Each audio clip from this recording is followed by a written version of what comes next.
अस्सलाम अलैकुम दोस्तों, कैसे हैं सब लोग। उम्मीद है आप ठीक होंगे। मेरा नाम नाज़ा है और आप मेरा चैनल देख रहे हैं स्टोरी घर डेली। इस तरह की वीडियो देखने के लिए आप मेरे चैनल को सब्सक्राइब करें। कहानी बहन का प्यार। एक छोटे से गांव में ज़ारा और अजान नाम के दो बहन भाई रहते थे। माँ बाप बचपन में ही दुनिया से चले गए थे, इसलिए ज़ारा ने अजान को माँ और बहन दोनों बनकर पाला। ज़ारा खुद कम पढ़ सकी मगर उसने अजान को स्कूल भेजा।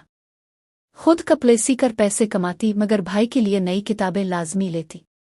अक्सर वो पुराने कपड़े पहनती मगर जब अजान के इम्तिहान होते तो रातों को जाग कर उसके लिए दुआ करती।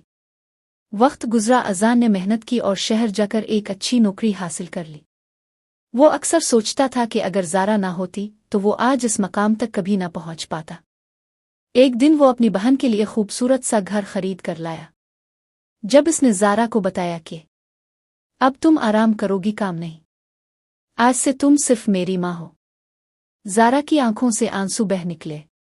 वो मुस्करा कर बोली, मेरी मेहनत रंग लाई अजान, मुझे तुम पर फख्र है।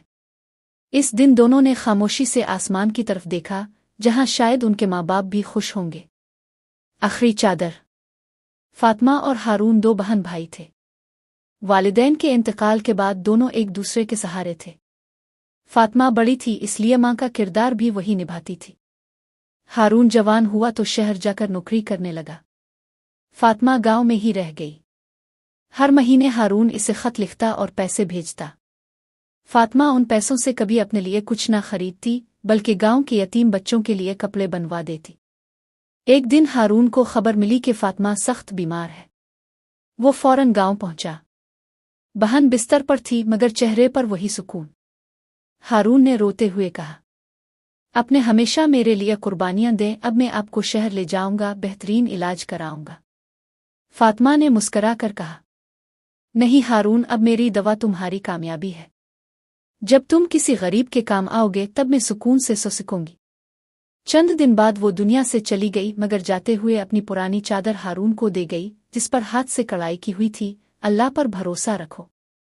सालों बाद जब हारून एक कामयाब इंसान बना, वही चादर उसके ऑफिस की दीवार पर फ्रेम में लगी थी, ताकि वो कभी ये ना भूले कि इसकी कामयाबी के पीछे एक बहन की कुर्बानी थी।